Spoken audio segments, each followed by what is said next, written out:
J'ai 74 ans. J'ai travaillé 45 ans dans la même entreprise et je veux que vous sachiez quelque chose avant qu'il soit trop tard pour vous. La retraite, c'est un mensonge. Pas financièrement, non. Financièrement, ça marche.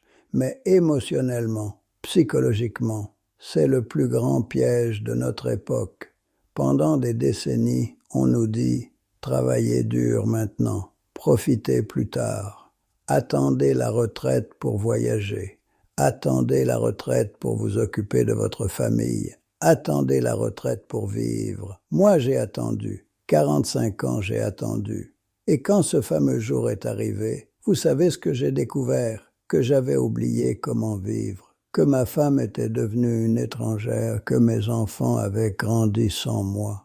Si vous avez plus de 40 ans et que vous vous reconnaissez dans mes mots, j'ai besoin que vous restiez avec moi. Abonnez-vous maintenant parce que ce que je vais vous raconter pourrait changer le cours de votre vie. Et laissez-moi un commentaire si vous aussi vous attendez demain pour commencer à vivre, parce que demain c'est peut-être déjà trop tard. Je pensais que j'avais tout compris. À 26 ans, quand j'ai eu mon premier bureau à l'entreprise de construction Bertrand en Fils, j'ai su exactement ce que je devais faire. Une table en métal gris, un téléphone noir qui sonnait comme une promesse, et cette odeur de café fort mélangée aux cigarettes gauloises de mes collègues. Ma cravate était encore raide sur mon cou, mais je me sentais enfin homme, un vrai homme. Mon père aurait été fier.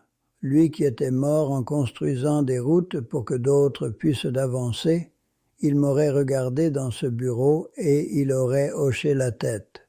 « Pierre fait les choses bien », il aurait dit. J'avais Marguerite qui m'attendait à la maison, nos projets de mariage, et maintenant j'avais un salaire, un vrai salaire pour prendre soin d'elle. C'était simple, vous voyez, travailler dur, être discipliné, attendre le bon moment pour tout. Je comptais déjà les années jusqu'à ma retraite. 43 ans, ça me paraissait parfait. Un plan solide, comme les bâtiments que nous construisions. Les dimanches soirs, c'était mon rituel sacré.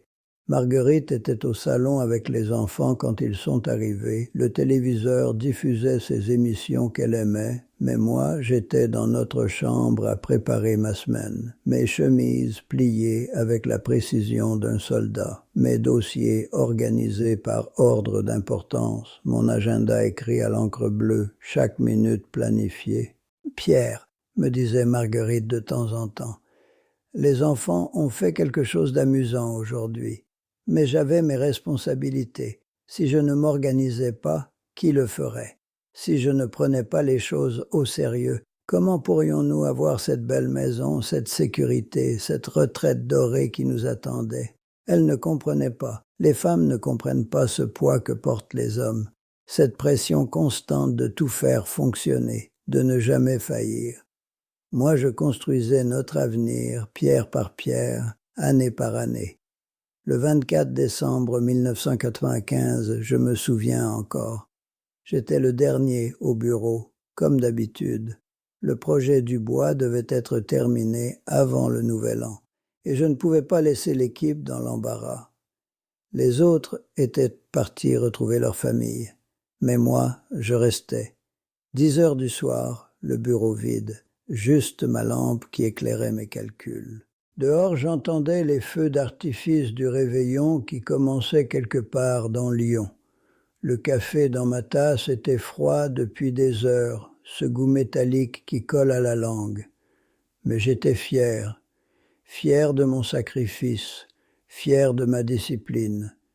Ils comprendront quand je prendrai ma retraite, je me disais en regardant mon calendrier. Marguerite verra que tout ça en valait la peine.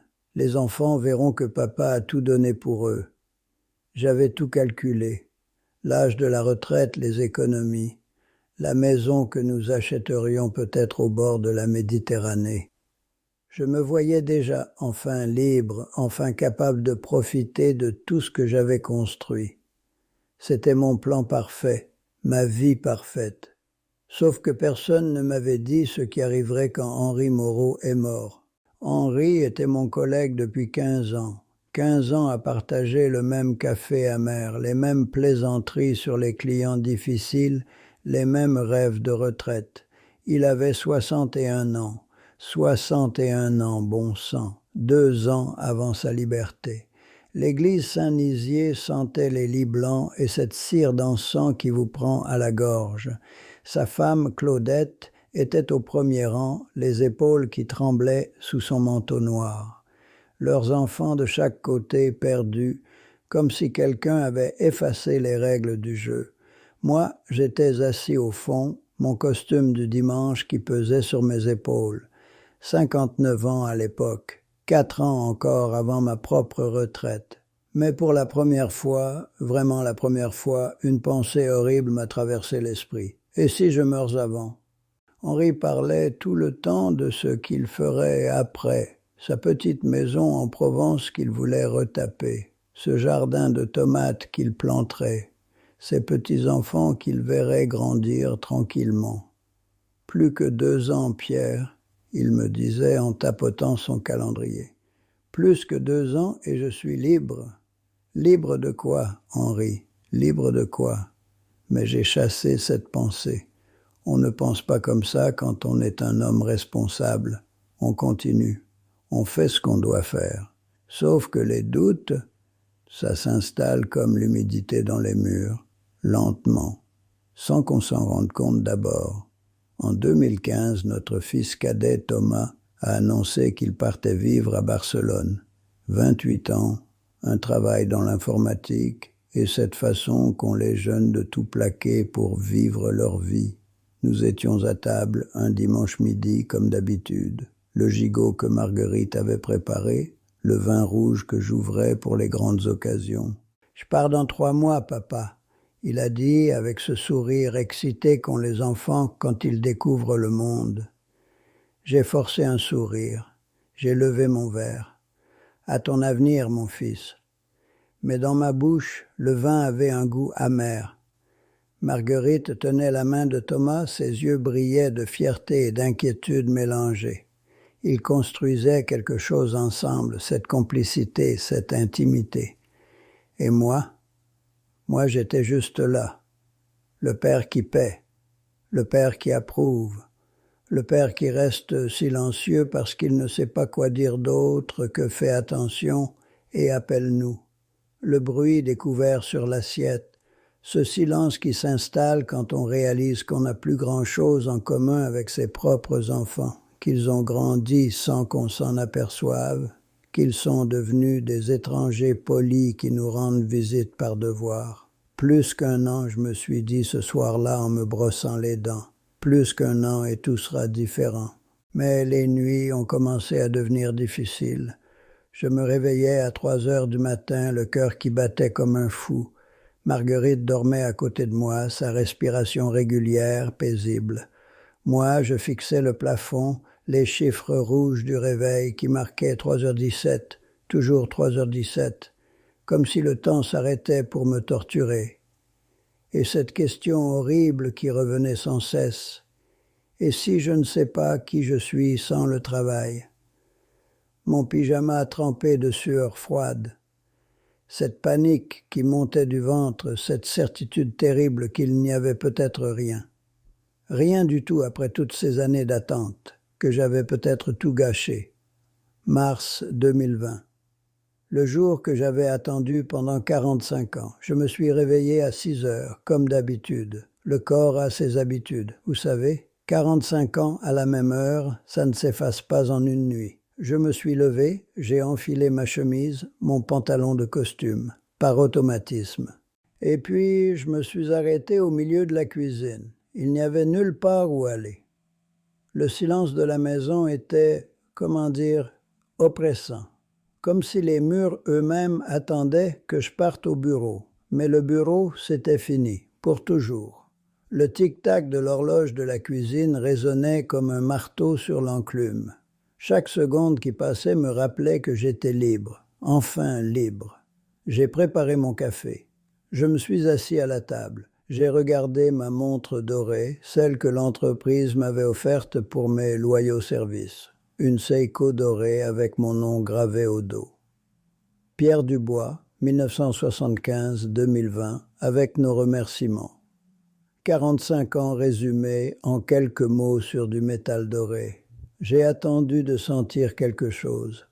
De la joie, du soulagement, de la fierté, n'importe quoi.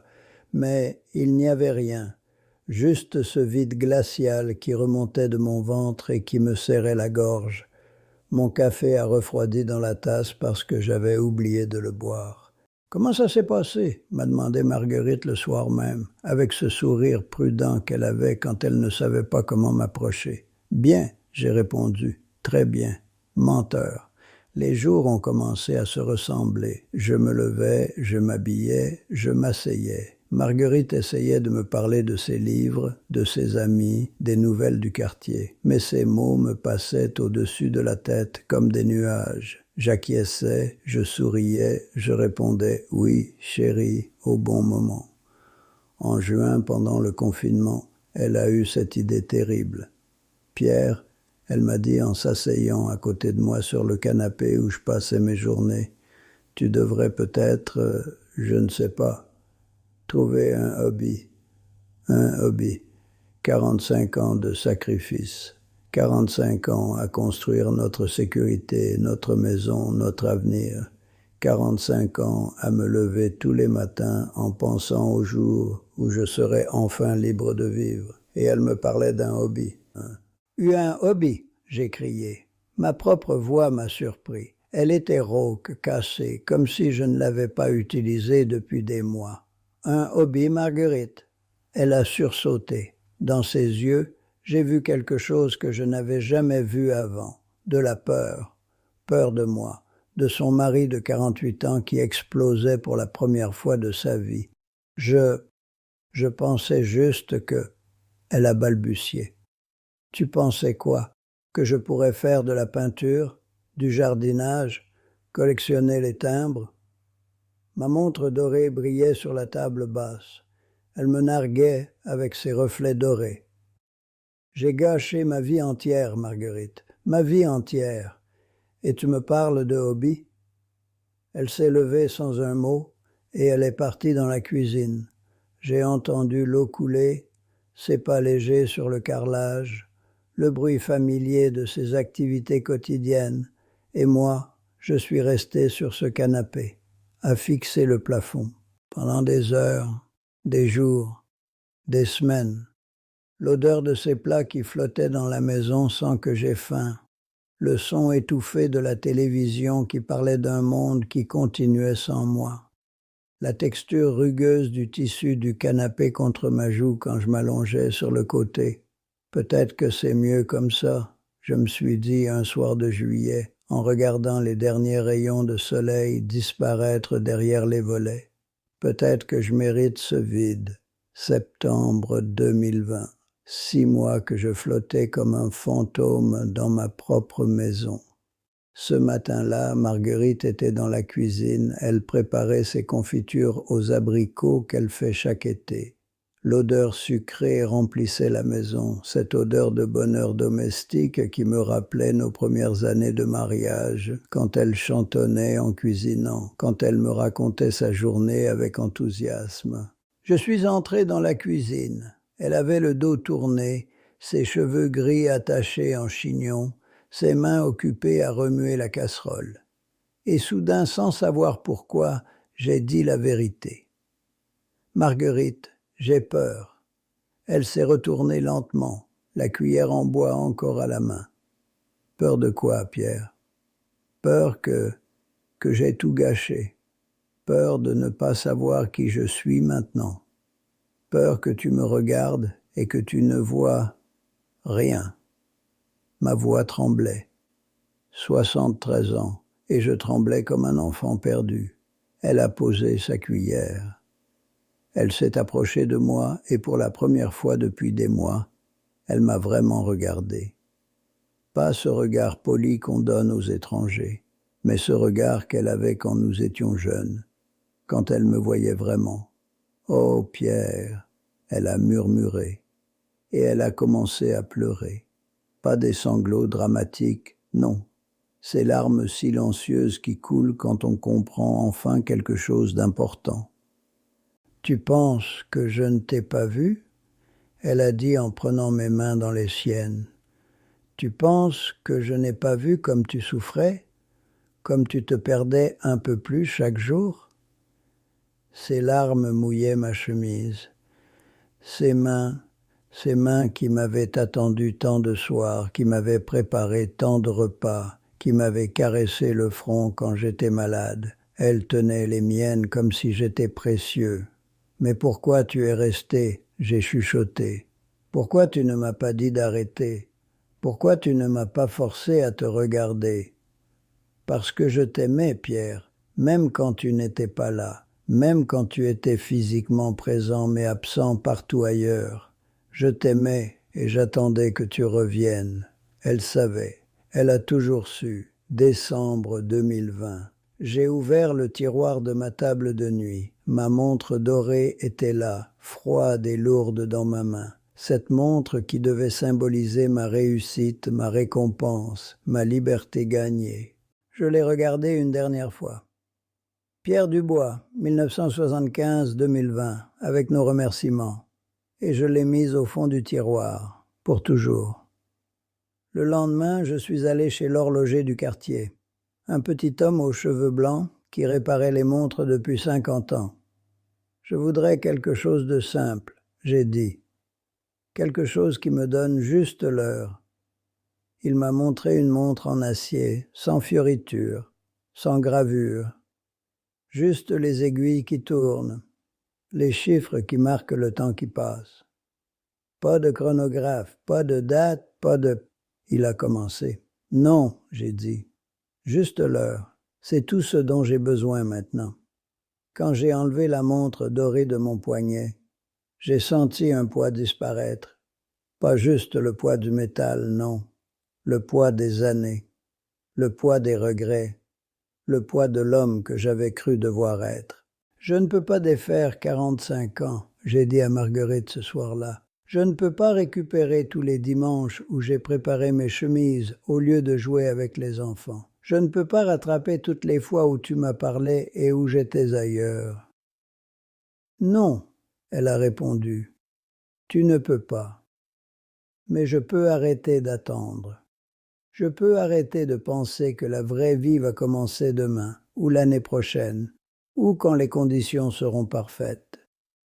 Ce matin, je me suis réveillé à 6h30. Pour la première fois depuis des décennies, je n'ai pas regardé immédiatement l'heure. J'ai regardé Marguerite qui dormait à côté de moi, ses cheveux gris étalés sur l'oreiller, sa respiration paisible. La lumière douce du matin entrait par notre rideau beige, celui qu'elle avait choisi il y a des années et que j'avais trouvé trop cher. L'odeur du café qu'elle avait programmé la veille flottait déjà jusqu'à notre chambre.